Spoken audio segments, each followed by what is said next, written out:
tous et bienvenue sur Témoigner aujourd'hui.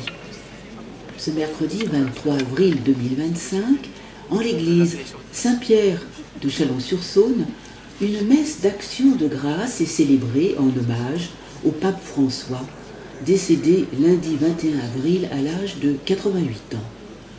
Présidée par Monseigneur Benoît Rivière, évêque du diocèse d'Autun, cette célébration réunit la communauté autour de la mémoire de ce pape venu du continent américain et qui a marqué l'Église par sa simplicité, sa proximité avec les plus pauvres et son appel constant à la fraternité. À l'issue de la messe, Monseigneur Benoît Rivière a bien voulu partager avec nous ses réflexions personnelles sur ce pontificat singulier, à la fois humble et audacieux, qui a renouvelé le regard de nombreux fidèles sur la mission de l'Église dans le monde d'aujourd'hui.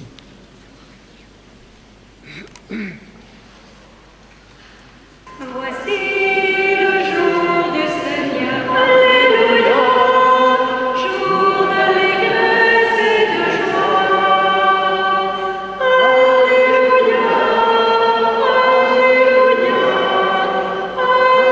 Alléluia, Alléluia. Le Christ est ressuscité, Alléluia, comme il l'avait annoncé. Alléluia, Alléluia, Alléluia, Alléluia. Et Dieu nous a rachetés, Alléluia, par le sang de Jésus-Christ. Alléluia, Alléluia,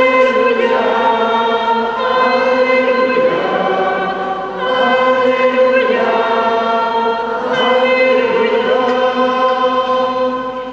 Proclamez que Dieu est bon, Alléluia, que son amour est éternel. Alléluia, Alléluia, Alléluia, Alléluia.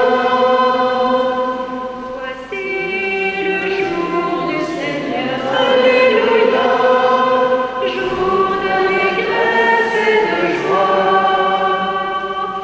Alléluia, Alléluia, Alléluia, Alléluia. Le Christ est ressuscité, Alléluia, comme il l'avait annoncé. Alléluia, Alléluia, Alléluia, Alléluia. Et Dieu nous a rachetés, Alléluia, par le sang de Jésus-Christ. Alléluia, Alléluia, Alléluia, Alléluia.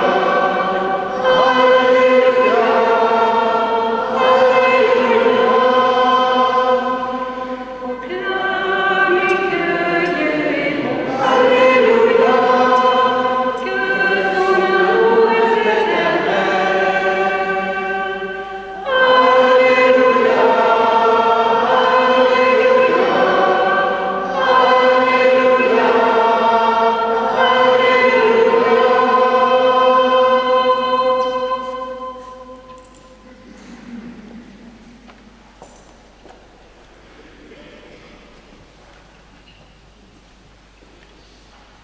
Soyez tous et toutes ce soir ici remerciés et bienvenus. Je voudrais saluer particulièrement tous ceux et celles qui viennent de plus loin, puis mon frère évêque qui est venu de Tournu, mais c'est pas très loin. Et puis aussi, je suis très touché par la présence d'Ahmed et de son frère ici, et de Michel, qui représente au milieu de nous la communauté juive et les communautés musulmanes qui ont répondu et qui ont envoyé un message qui m'a beaucoup touché. Et vous le savez, beaucoup ont envoyé des messages très en dehors de la communauté chrétienne. Et c'est pour cela que nous sommes réunis ce soir, non pas pour une messe de funérailles, mais pour une messe de merci à Dieu, pour l'exemple de François. Au nom du Père et du Fils et du Saint-Esprit, la paix soit avec vous. Et avec votre esprit. Nous sommes réunis dans la mémoire, mais surtout la mémoire de l'avenir. L'Église, quand elle vit le deuil, surtout le deuil d'un juste qui arrive au terme de son pèlerinage sur la terre, est triste, bien sûr, elle pleure, mais elle est tournée vers l'avant. Elle continue le pèlerinage entraînée par l'exemple des anciens qui sont appelés dans le repos de Dieu. Nous offrons bien sûr cette messe pour le pape, mais aussi pour le monde entier, qui a tant et tant besoin d'exemples et de signes que l'avenir que Dieu ouvre n'est pas un avenir de mort, mais un avenir de vie, de fraternité. Préparons-nous, frères et sœurs, à la célébration de l'Eucharistie et reconnaissons que nous avons péché. Je confesse à Dieu Tout-Puissant. Je reconnais devant mes frères et sœurs que j'ai péché en pensée, en parole, par action et par omission. Oui, j'ai vraiment péché. C'est pourquoi je supplie la bienheureuse Vierge Marie, les anges et tous les saints, et nous aussi mes frères et sœurs, de prier pour moi, le Seigneur notre Dieu. Que Dieu Tout-Puissant nous fasse miséricorde, qu'il nous pardonne nos péchés et nous conduise à la vie éternelle. Amen.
Gloria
Prions.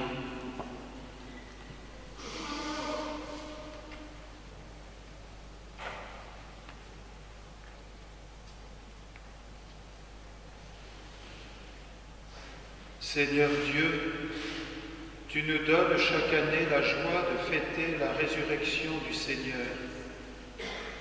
À travers ces fêtes d'ici-bas, accorde-nous dans ta bonté de parvenir aux joies éternelles par Jésus-Christ, ton Fils, notre Seigneur, qui vit et règne avec toi dans l'unité du Saint-Esprit, Dieu pour les siècles des siècles.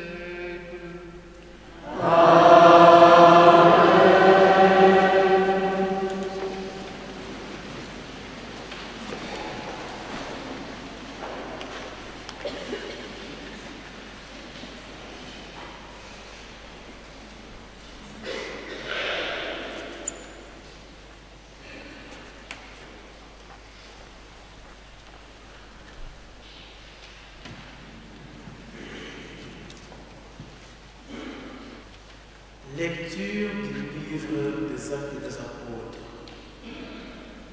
En ce jour-là, Pierre et Jean montaient au temple pour la prière de l'après-midi à la 9e heure. On y amenait alors un homme infirme de naissance que l'on installait chaque jour à la porte du temple appelée la Belle Porte, pour qu'il demande l'aumône à ceux qui entraient. Voyant Pierre et Jean qui allaient entrer dans le temple, il leur demanda l'aumône. Alors Pierre ainsi que Jean fixa les yeux sur lui et il dit « Regarde-nous ». L'homme les observait, s'attendant à recevoir quelque chose de leur part. Pierre déclara « De l'argent et de l'or, je n'en ai pas, mais ce que j'ai, je te les donne. Au nom de Jésus, Christ de Nazaréen, lève-toi et marche. » Alors, le prenant par la main droite, il le releva, et à l'instant même, ses pieds et ses chevilles s'affermirent. D'un bond, il fut debout et il marchait. Entrant avec eux dans le temple, il marchait, bondissait et louait Dieu. Et tout le peuple de vie marchait et louait Dieu. On le reconnaissait. C'est bien lui qui était assis à la belle porte du temple pour demander l'aumône. Et les gens étaient frappés de stupeur et désorientés devant ce qui était arrivé. Parole du Seigneur.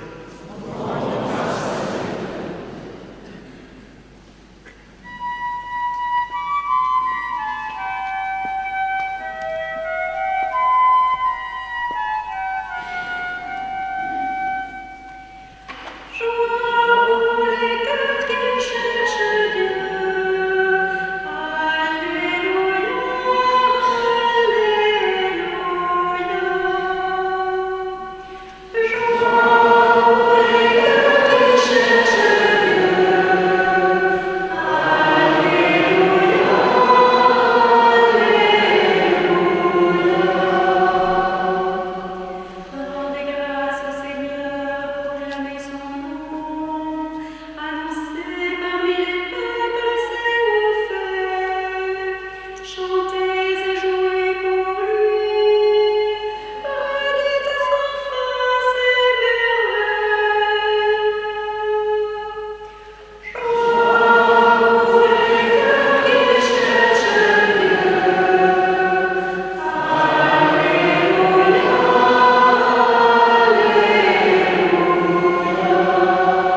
Le Seigneur soit avec vous. Évangile de Jésus-Christ selon saint Luc.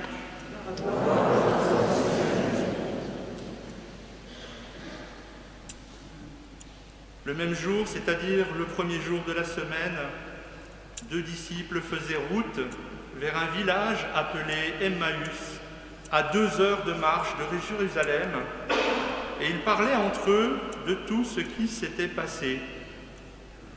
Or, tandis qu'ils s'entretenaient et s'interrogeaient, Jésus lui-même s'approcha et il marchait avec eux. Mais leurs yeux étaient empêchés de le reconnaître. Jésus leur dit : « De quoi discutez-vous en marchant ?» Alors ils s'arrêtèrent, tout tristes. L'un des deux, nommé Cléophas, lui répondit : « Tu es bien le seul étranger résidant à Jérusalem qui ignore les événements de ces jours-ci. » Il leur dit : « Quels événements ?» Ils lui répondirent : « Ce qui est arrivé à Jésus de Nazareth, cet homme qui était un prophète puissant par ses actes et ses paroles devant Dieu et devant tout le peuple.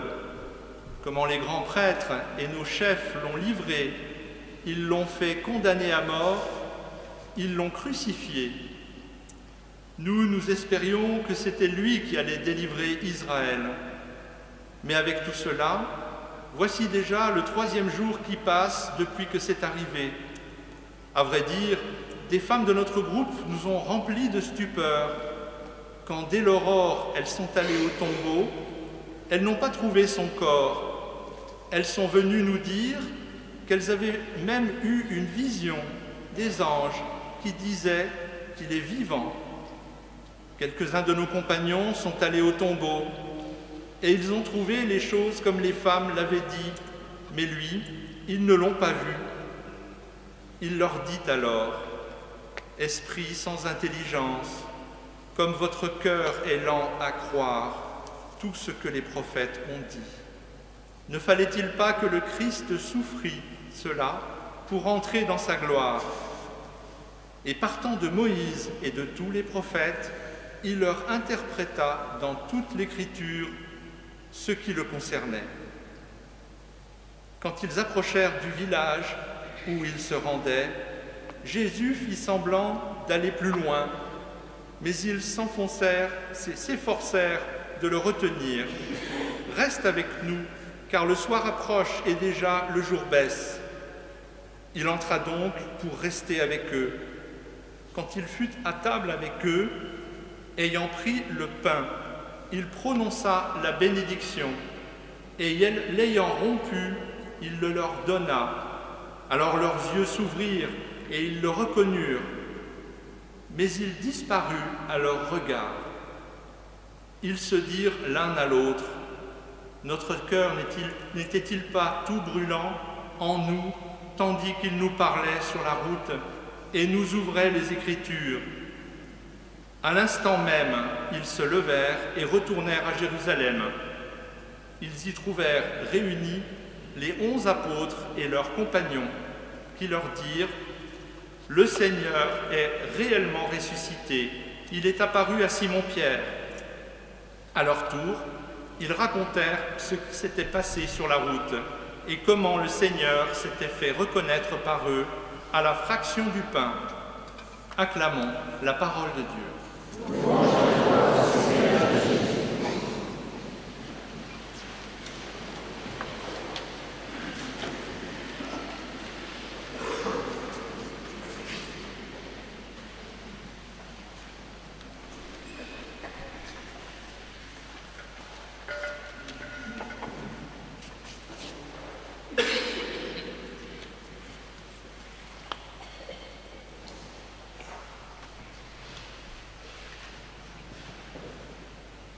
Quand arrive le moment de mourir,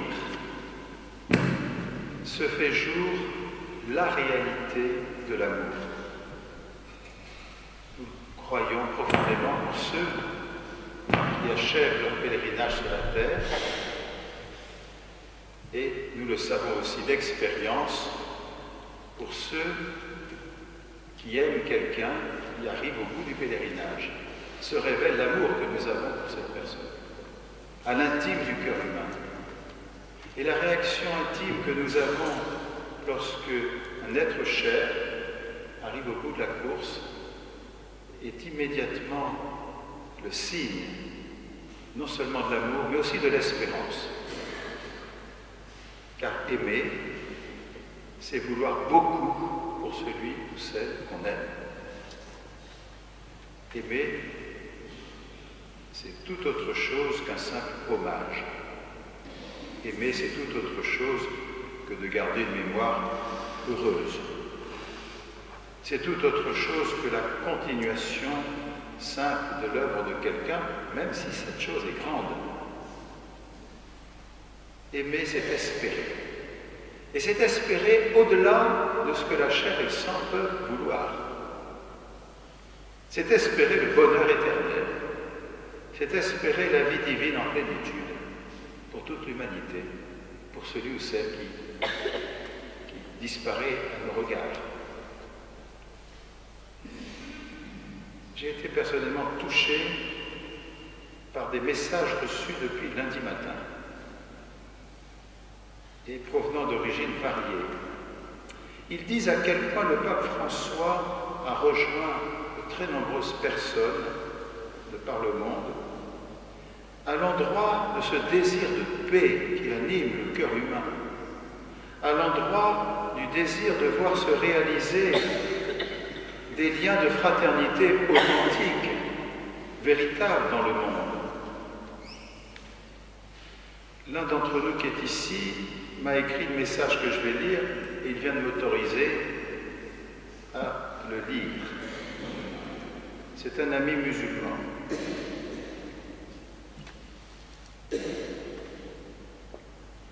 C'est avec tristesse que nous apprenons le décès du pape François. Je rends hommage avec respect et émotion à cet homme dont le message d'amour, de paix et de fraternité a touché les cœurs très au-delà de l'Église catholique. Homme de paix, de dialogue et de respect mutuel, il a tendu la main à tous sans distinction. Son engagement sincère en faveur du rapprochement entre chrétiens et musulmans restera gravé dans nos mémoires. Il disait que ce que Dieu veut, c'est la fraternité entre nous et de façon spéciale avec nos frères fils d'Abraham, comme nous, les musulmans. Je tiens à exprimer ma compassion et ma solidarité envers tous ceux qui sont en deuil et qui pleurent le pape François. Que la paix soit sur lui, François, et sur tous ceux qui cherchent la lumière et la justice. Que Dieu, dans sa miséricorde infinie, accueille son âme en paix et consolide les liens humains et spirituels entre nos communautés. Nous lisons aujourd'hui les textes de la prière du mercredi de Pâques. Nous n'avons pas changé les textes, ce sont ceux de la liturgie d'aujourd'hui, de la prière de l'Église aujourd'hui, qui rapporte cette page admirable de Saint Luc qui reprend l'histoire de deux hommes qu'on a appelés les pèlerins d'Emmaüs. Le pèlerin, c'est qui? C'est quelqu'un qui ne reste pas chez lui tranquille. C'est quelqu'un qui est toujours en mouvement, pas d'une manière désordonnée, parce qu'il va vers un but. Souvent sur la terre, ce but est un lieu saint. Un lieu saint, qui peut être très proche ou plus lointain. Un lieu d'où on va repartir chargé peut-être d'une force plus grande pour poursuivre la vie ordinaire. Bref, deux amis vont au contraire, et ça commence comme ça, d'un lieu saint vers un lieu d'isolement. C'est presque le contraire d'un pèlerinage. Ils étaient montés pour la Pâque à Jérusalem au milieu d'une foule certainement très nombreuse, plusieurs centaines de milliers de personnes on dit à cette époque. Et puis, la mort de celui en qui ils ont reconnu le Messie a été quelque chose d'inimaginable et de très, très, très choquant. C'était impensable. Il n'était pas pensable qu'un homme juste comme ça, dont on pouvait pressentir qu'il venait de la part de Dieu, puisse mourir comme ça, condamné par les chefs, de manière ignominieuse. Il quitte ce lieu dans un premier temps. Il quitte un lieu saint pour retourner chez eux dans un état intérieur certainement extrêmement noir. Je veux dire, chargé d'immense tristesse. Ils marchent avec un pas lourd, ils sont découragés, ils sont tristes, et ils repartent d'un lieu qui était tourné vers l'avenir que Dieu donne à Jérusalem, préfigurant, malgré tout ce que nous savons dans l'histoire, la Jérusalem d'en haut, préfigurant cette ville de paix dont elle porte déjà le nom et qui est une vocation pour l'univers. Ils partent de ce lieu où est célébré un avenir que Dieu donne, en rappelant que les merveilles d'autrefois sont les merveilles d'aujourd'hui que Dieu continue, le mémorial. Et ils vont vers un lieu, et ils sont déjà dans ce lieu intérieurement, qui est tourné définitivement vers un passé qui, aux yeux du monde, s'est mal terminé. Et un passé qui pressant, qui a ruiné leur espérance. Ils marchent donc comme cela, comme un pèlerinage raté, un pèlerinage à l'envers, sauf que celui qui pleurait, Jésus, a commencé de marcher à leur pas, à leur rythme, humblement, tellement discrètement qu'ils ne le reconnaissent pas. Pour Jésus, marcher au pas des personnes qui souffrent, c'est permettre que son histoire à lui, Jésus, éclaire l'histoire de chacun de nous. C'est permettre que grâce aux Écritures, au partage du pain, une histoire dont l'espérance est morte devient une histoire qui s'ouvre à la vie. Mais qui s'ouvre d'une manière tellement humble, tellement délicate, que beaucoup ne le voient pas. Et même eux d'ailleurs, dans la reconnaissance de celui qui marche avec eux et qui leur ouvre les Écritures, comme peut-être ils ne l'avaient jamais réalisé, mais c'est toujours comme cela que quand on ouvre les Écritures, dans l'Esprit de Dieu, elles nous parlent toujours, ces Écritures-là. Elles ne cessent de parler d'ailleurs à nos frères aînés. Michel est là parmi nous, nous savons combien elle parle sans cesse. Jamais fini de nous parler des Écritures. Eh bien, nous faisons la même chose ce soir. Nous écoutons les textes, ce récit tellement beau de ce pauvre impotent qui passait sa vie à mendier et qui n'espérait rien d'autre que quelques pièces pour aller au bout de la journée sans mourir de faim. L'espérance fondamentale était loin pour lui. Eh bien non, elle était toute proche. Et quand il voit ces deux disciples de Jésus et qu'il entend « Regarde-nous », il s'attend à retrouver à voir la pièce, 50 centimes ou 1 euro, quoi, les pauvres. Et il les a dit « Mais je suis aussi pauvre que toi, nous sommes aussi pauvres que toi. » L'argent, non, c'est pas cela. Mais ce que nous avons, nous ne voulons pas le garder pour nous. Dans le regard de nous, c'est surtout pas, regarde comme on va être des magiciens, des hommes qui font des miracles, surtout pas. Mais regarde-nous parce que nous sommes ensemble à prier. Nous prions tous les deux ensemble et nous signifions que la prière n'est jamais isolée de celle du frère. Et puis, au nom de Jésus le Nazaréen, lève-toi. Et puis, les chevilles de cet homme, les genoux sont souples. Encore faut-il que le geste, qui est ce geste, évidemment, qui manifeste le geste du Sauveur, prend la main et on relève quelqu'un, et après, il y a beaucoup qui vont vouloir adorer ces deux hommes qui disent « Attendez, c'est pas du tout nous, hein. Nous sommes comme vous, voilà. » Nous écoutons ces textes avec espérance. Ils se réalisent pour nous ce soir. Et nous relisons notre propre histoire à cette lumière. Il n'y a pas d'un côté l'histoire de Dieu et de l'autre côté l'histoire des hommes. Ça, c'est païen, si je puis dire. Il y a une histoire que Dieu ouvre avec les hommes avant même que les hommes soient créés, en les appelant dans un amour qu'ils n'auront jamais fini de découvrir et que pendant longtemps ils ignorent. C'est l'apôtre qui dit « Il nous a choisis dans l'amour, tous, chacun, dès avant la création du monde », ce qui est infiniment mystérieux. C'est dire à quel point chacun et chacune compte pour Dieu. S'il y a une chose que personne ne déniera au pape François, c'est d'avoir aimé la proximité avec tous, les petits et les grands d'ailleurs, et particulièrement ceux qui étaient blessés, ça c'est sûr.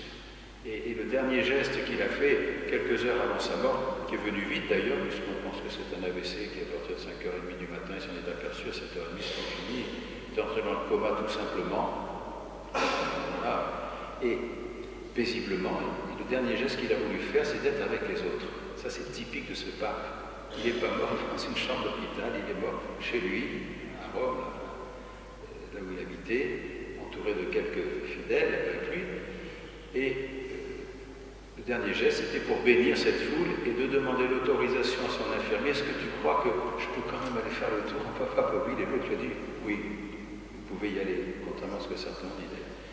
L'autre lui a dit, voilà, oui, vous pouvez y aller. Il a fait le tour, comme pour dire que sa vie n'avait de sens que pour dire, avec son humanité à lui, une humanité latino-américaine, et si vous saviez à quel point Dieu n'a pas peur de nos fragilités, au contraire, il vient les toucher, il vient se mettre avec nous. Et l'histoire de ces deux hommes sur la route entre Jérusalem et Emmaüs, qui se retournent en pèlerinage joyeux vers Jérusalem, c'est l'histoire de cette rencontre bouleversante à travers cet homme qui vient se mettre à leurs pas et qui ouvre les Écritures et puis qui se révèle dans la fraction du pain. Évidemment, cette révélation est tout sauf une idolâtrie. Il ne se laisse pas voir ensuite. Il se donne dans le partage des Écritures et dans le pain partagé. C'est ce que nous faisons ce soir, mes amis, dans l'Eucharistie. François s'est endormi dans le repos de Dieu et il a plu à la Providence que ce soit un lundi. Alors, un lundi, pour beaucoup de gens, ça veut dire la reprise après le week-end, ça veut dire... c'est toujours... Un lundi, quand on dit lundi, c'est plutôt la monotonie, ça va recommencer. Vivement le week-end, pardon, j'exagère un peu, enfin bon, pas ici, parce que vous êtes tous et toutes très nettement supérieurs. Dans votre sourire me montre que de temps en temps, vous avez ces pensées vastement humaines. Eh bien, la Providence a permis que c'est lundi, mais c'est Pâques. Parce que pour nous, c'est pendant 8 jours, Michel, c'est pendant 8 jours Pâques, même 50 jours. Donc on dit aujourd'hui le Christ est ressuscité.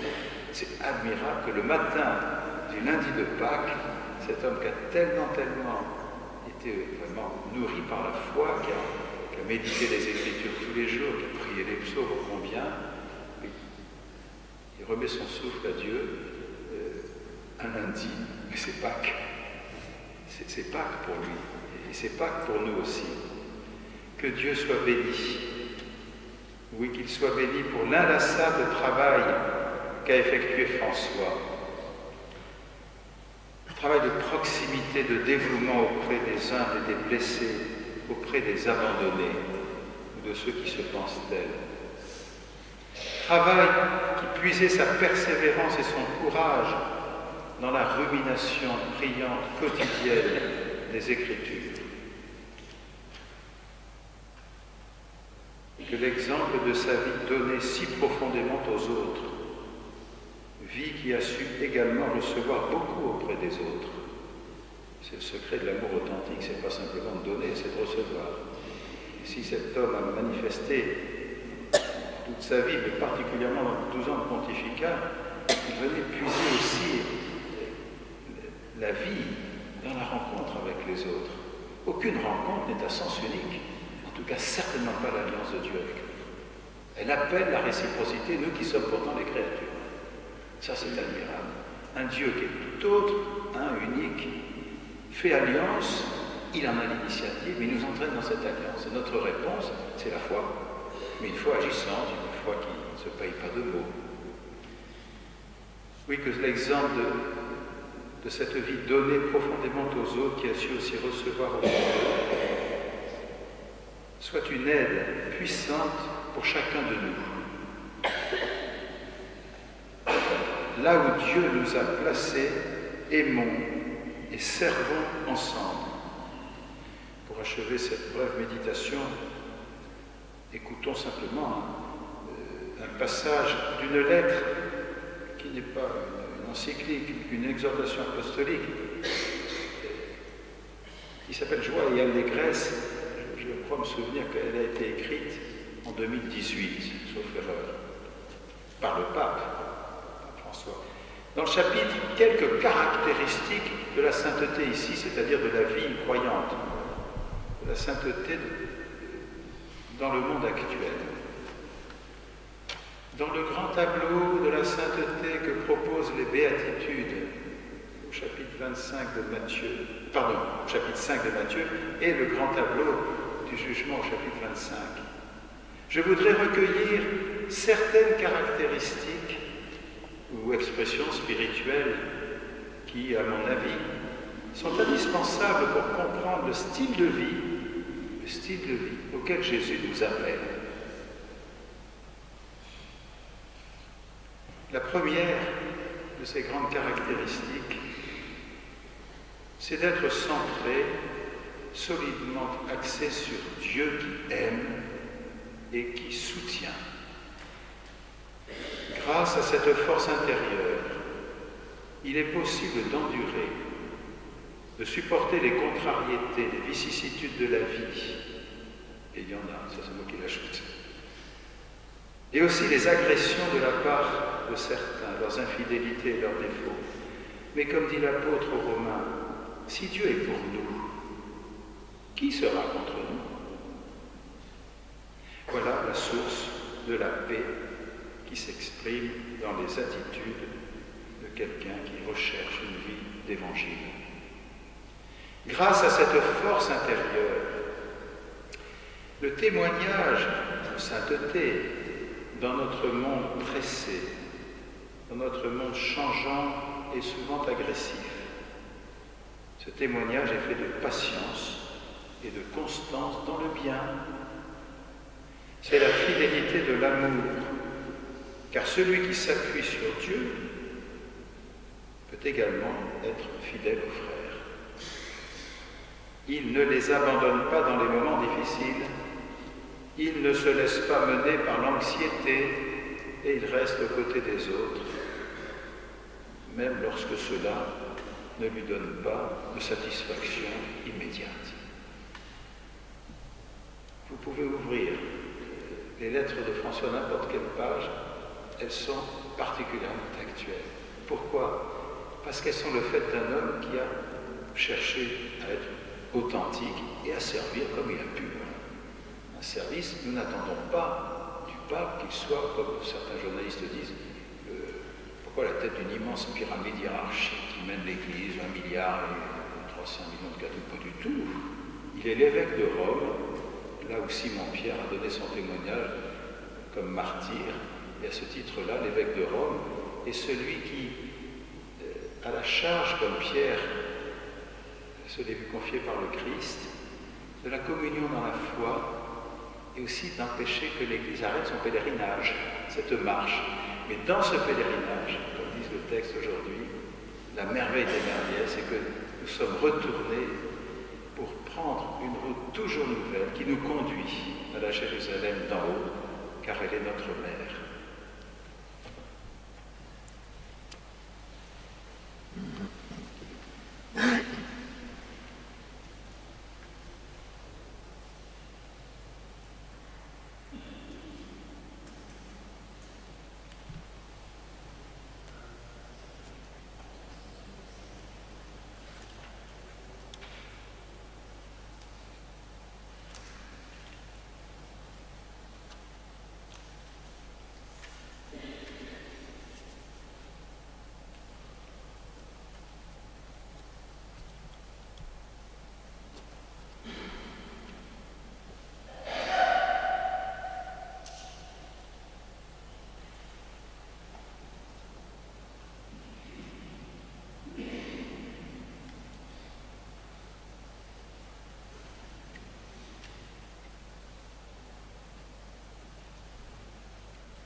au Christ.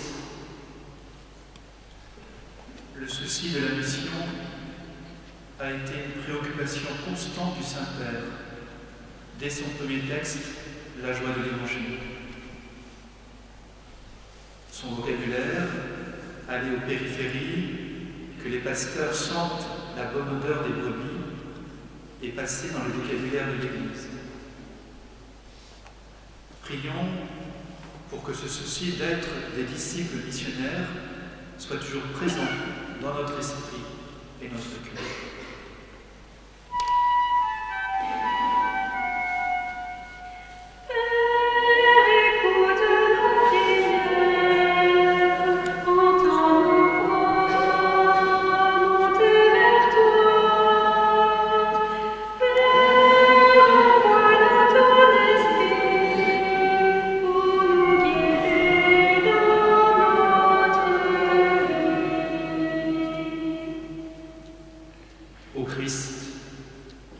La vie du pape François a été marquée par le drame des migrants. Ses grands-parents étaient des migrants, des Italiens, partis vivre en Argentine.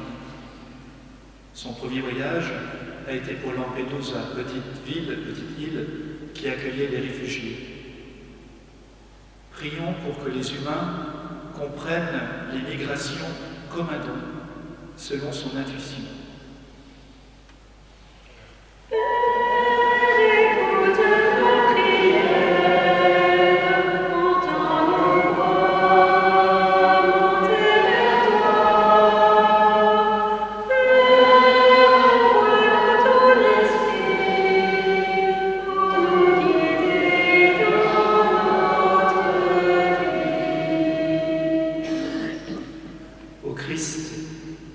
Dans beaucoup de ses textes, le pape insistait pour que les hommes te rencontrent vraiment. Ta rencontre change tout. Prions pour que toutes nos liturgies permettent vraiment cette rencontre avec toi.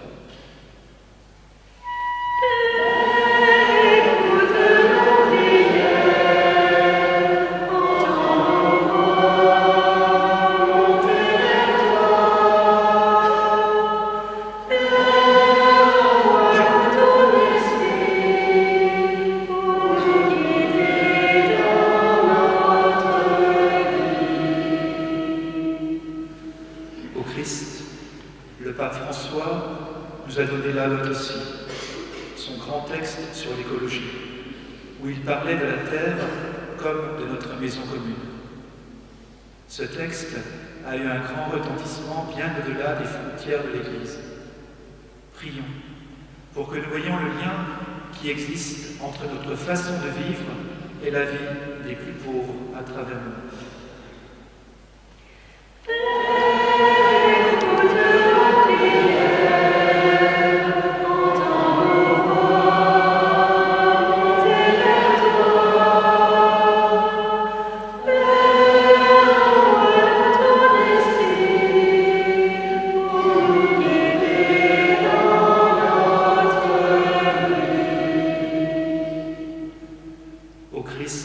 Notre frère. Le pape François nous a donné Fratelli Tutti, son grand texte sur la fraternité et l'amitié sociale. Nous retiendrons de sa vie ses rencontres avec les personnages illustres comme avec les gens les plus simples. Seigneur, nous te prions pour que l'esprit de la vraie fraternité habite toutes nos rencontres.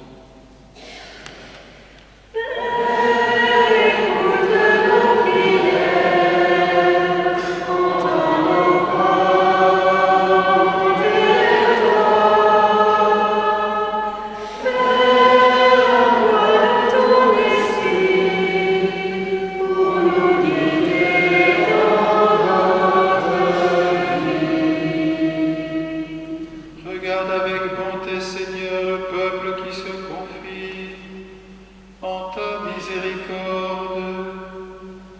Et comme il ne peut subsister sans toi, soutiens-le maintenant de tes bienfaits, pour qu'il progresse jusqu'à l'éternité, par le Christ notre Seigneur.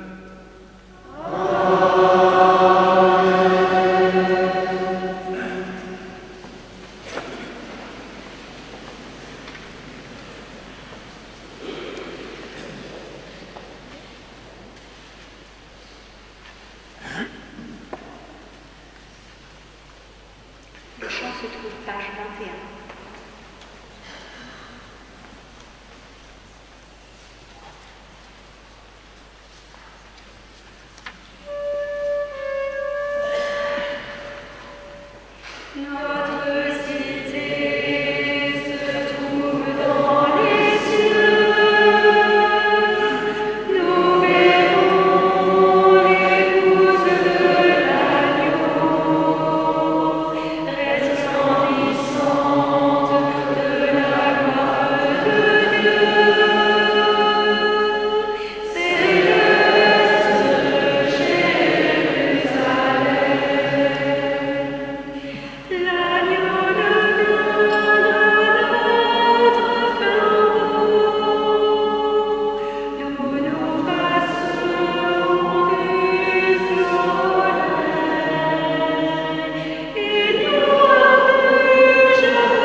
Priez, frères et sœurs, que mon sacrifice, qui est aussi le vôtre, soit agréable à Dieu, le Père Tout-Puissant. Que le Seigneur reçoive de vos mains ce sacrifice à la louange et à la gloire pour notre bien Jésus-Christ.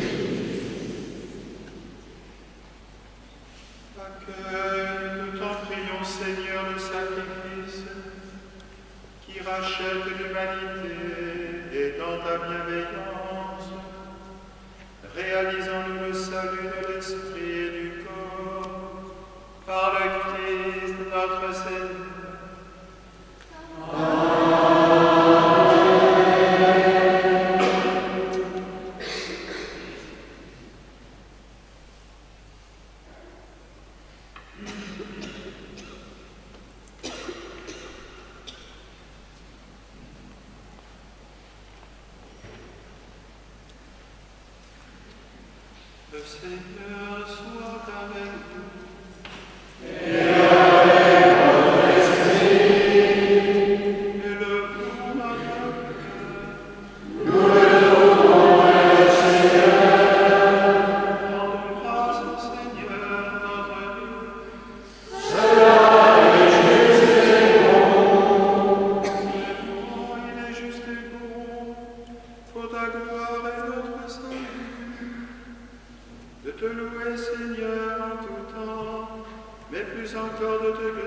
sanctifier aujourd'hui, où le Christ, notre Pâque, a été immolé, car il est l'agneau véritable qui a enlevé les péchés du monde.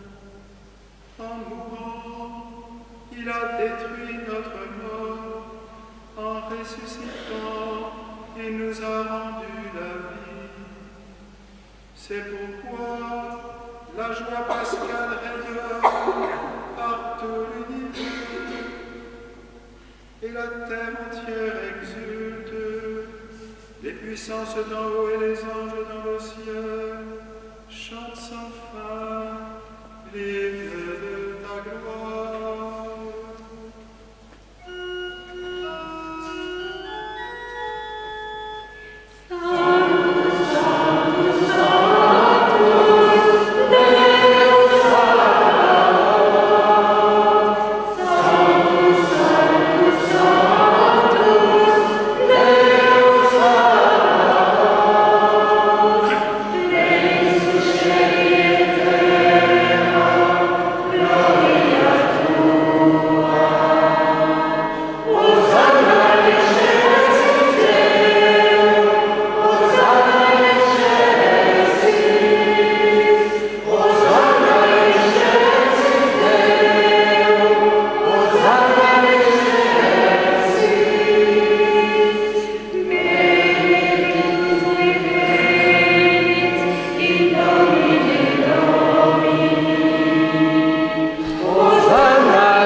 C'est pourquoi nous voici rassemblés devant toi, Dieu notre Père, et dans la communion de toute l'Église, nous célébrons le jour très saint où ressuscita selon la chair notre Seigneur Jésus, le Christ.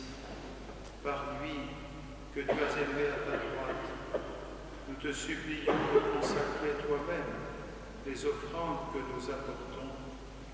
Sanctifie-les par ton esprit, pour qu'elles deviennent le corps et le sang de ton Fils, Jésus-Christ, notre Seigneur, qui nous a dit de célébrer ce mystère. La nuit même, où il fut livré, il prit le pain. En te rendant grâce, il dit la bénédiction, il rompit le pain et le donna à ses disciples en disant: Prenez-en et mangez-en tous. Ceci est mon corps livré pour vous.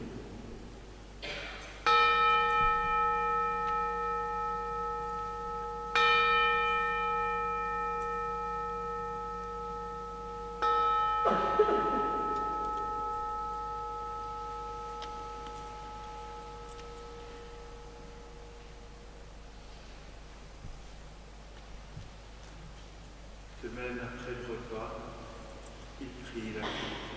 Te rendant grâce, il dit la bénédiction et donna la coupe à ses disciples en disant: Prenez et buvez-en tous, car ceci est la coupe de mon sang, le sang de l'alliance nouvelle et éternelle, qui sera versé pour vous et pour la multitude en rémission des péchés. Vous ferez cela en mémoire de moi.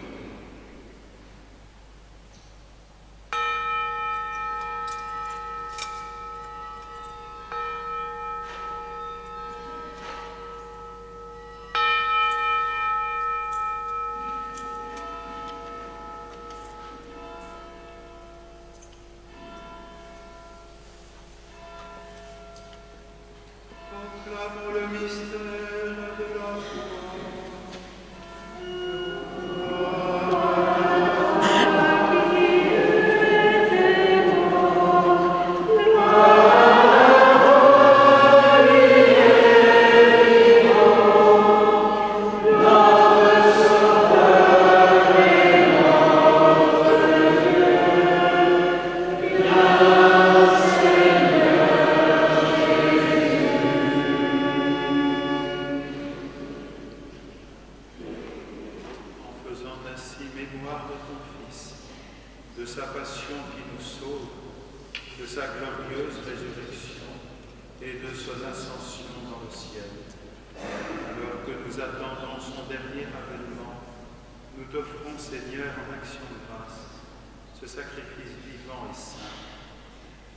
Regarde, nous t'en prions, l'oblation de ton Église, et daigne y reconnaître ton Fils, qui, selon ta volonté, s'est offert en sacrifice pour nous réconcilier avec toi. Quand nous serons nourris de son corps et de son sang et remplis de l'Esprit Saint, accorde-nous d'être un seul corps et un seul esprit dans le Christ.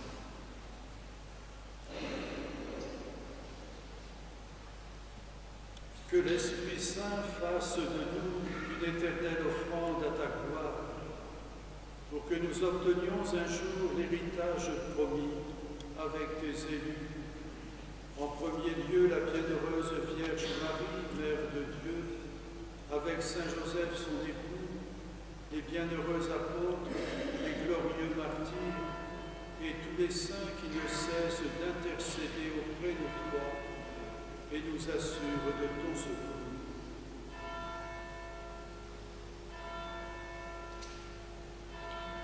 Et maintenant, nous te supplions, Seigneur, par le sacrifice qui nous réconcilie avec toi, étends au monde entier le salut et la paix. Affermis ton Église en pèlerinage sur la terre, dans la foi et la charité. En union avec notre évêque Benoît, l'ensemble des évêques, les prêtres, les diacres, et tout le peuple que tu as racheté. Écoute, en ta bonté, les prières de ta famille, que tu as voulu rassembler devant toi. Dans ta miséricorde, ramène à toi, Père très aimant, tous tes enfants dispersés. Souviens-toi des baptisés de Pâques, que tu as fait renaître de l'eau et de l'Esprit Saint pour une vie nouvelle dans le Christ. Nos frères et sœurs défunts, Olivier et Philippe de Valence, et pour tous ceux qui ont quitté ce monde et trouvent grâce devant toi, nous te prions.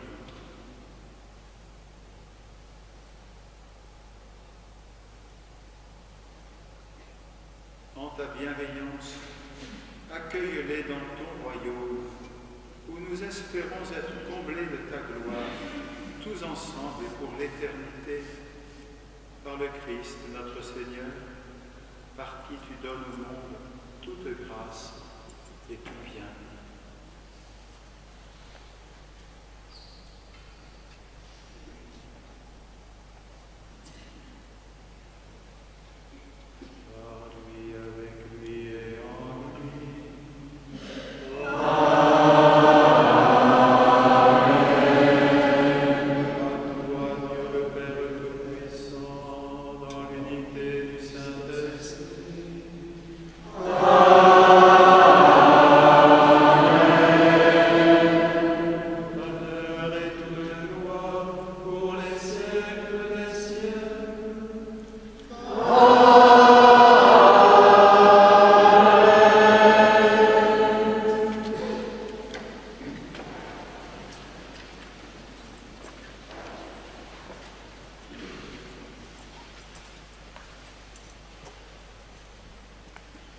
Unis dans le même esprit, non pas la somme de nos prières, mais la prière même du peuple de Dieu, la prière que le Seigneur lui-même a mise au cœur du monde, par sa vie, par sa mort et sa résurrection. Frères et sœurs bien-aimés, ensemble, avec foi et confiance, nous osons dire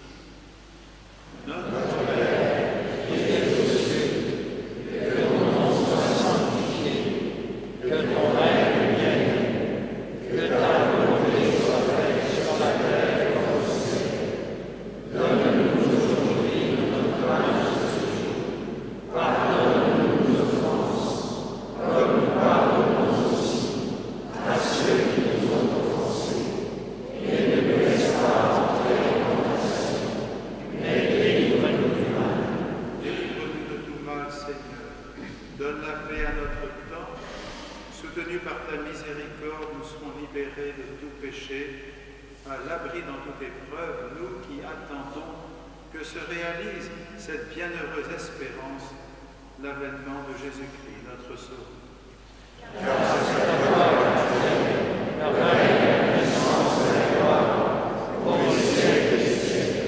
Seigneur Jésus-Christ, tu as dit à tes apôtres, je vous laisse la paix, je vous donne la paix. Ne regarde pas nos péchés, mais la foi de ton Église. Pour que ta volonté s'accomplisse, donne-lui toujours cette paix. Conduis-la vers l'unité parfaite. Toi qui es vivant pour les siècles des siècles.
Voici l'agneau de Dieu, voici celui qui enlève les péchés du monde.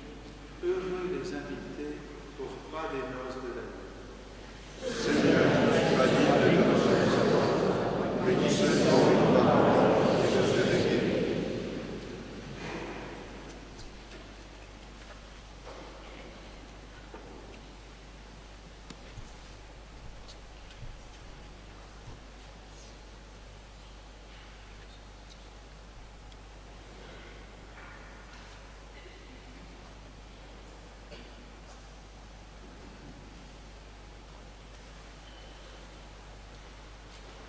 Il y aura 4 points de communion, 2 au centre et vous avancez par l'allée centrale, un devant la chapelle de la Vierge et un devant l'autel du Saint-Sacrement. Ensuite, vous avancez par le bord de l'église, vers la porte latérale. Comme cela, les deux avancées par le centre et par le bord se retrouveront pour repartir par cette allée qui est derrière la charité.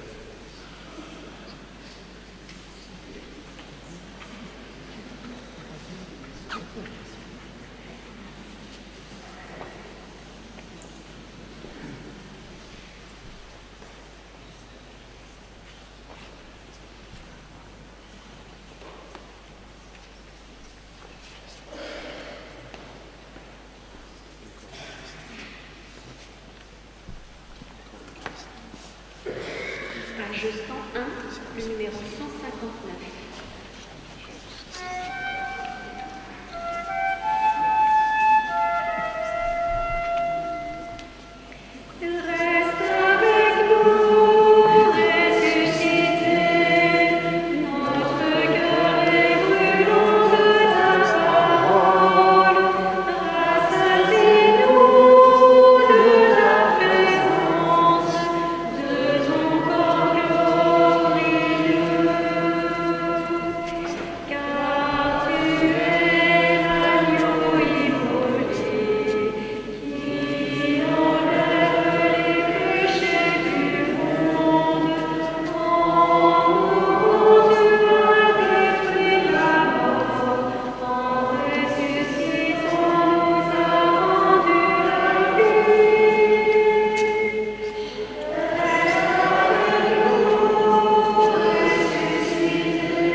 avoir été purifiés de tout ce qui reste en nous de l'offense, nous te prions, Seigneur, que le sacrement de ton Fils reçu avec ferveur nous fasse entrer dans la création nouvelle. Par le Christ, notre Seigneur.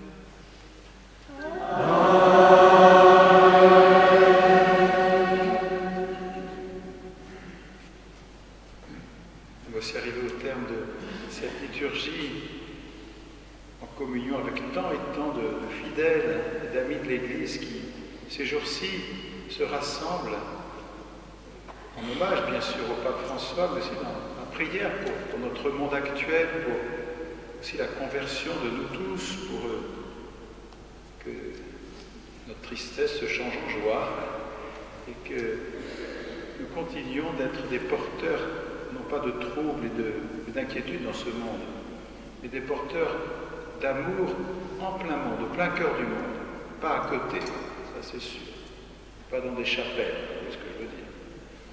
Pas besoin de chapelle aujourd'hui. Le pape était un homme porteur de la catholicité et de l'unicité de l'Église. Voilà, merci beaucoup à vous tous, frères et sœurs, d'être venus nombreux ce soir. Je vous informe aussi que à l'heure même où il y aura les funérailles samedi du pape François, nous aurons du coup l'Eucharistie des funérailles, alors en communion, j'allais dire, à la même heure, à 10h à la cathédrale à Autun. Nous sommes venus à Châlons parce que c'était central, géographiquement, ça permettait un plus grand nombre d'être là ce soir, mais je pensais que c'était bien aussi samedi d'être dans la cathédrale, l'église mère du diocèse, à la même heure, à 10h du matin. Donc, si vous voulez venir, vous le dire autour de vous, pour nous rassembler là pour cette messe des obsèques, alors à distance, mais en communion avec tous ceux et celles qui sont à Rome ce jour-là. Un immense merci à vous tous. Je suis particulièrement touché par la présence des frères de Thésée qui sont venus, et puis par votre présence à vous, amis juifs et musulmans. Puis Marie aussi qui est là. À travers vous, c'est un peu tous ceux et celles qui portent le courage et la paix dans un monde politique qui n'est pas de tout repos. C'est ça? Voilà. Et notre manière à nous, c'est pas de déblatérer, c'est de prier pour ceux qui ont des responsabilités. Et prier pour eux, c'est éviter bien des bavardages. Et prier pour notre pays aussi, hein, qui a tant besoin.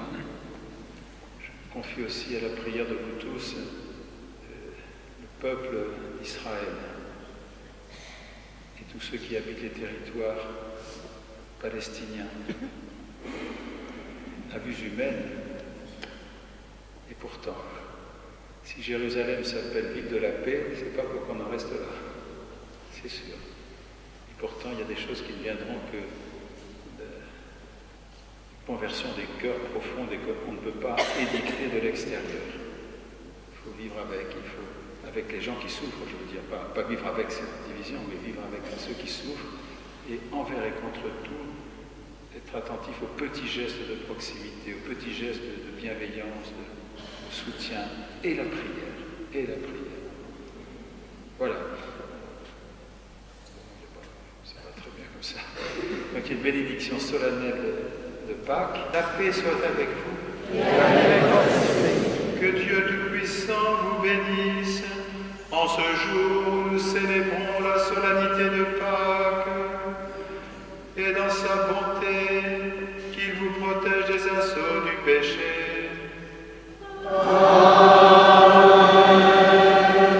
Il vous régénère pour la vie éternelle par la résurrection de son Fils unique, qu'il vous comble de la vie éternelle.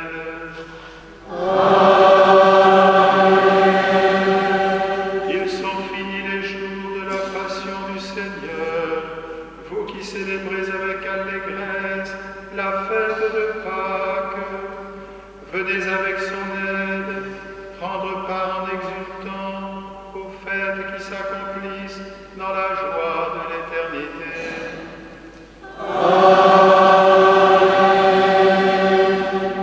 Et que la bénédiction de Dieu Tout-Puissant, le Père et le Fils et le Saint-Esprit, descendent sur vous et demeurent toujours.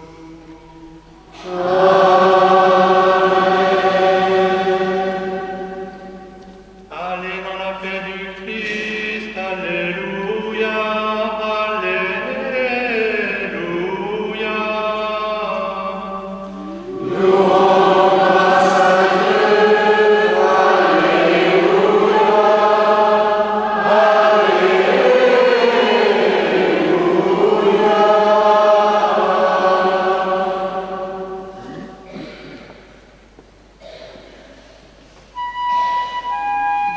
Page 3, le numéro 3.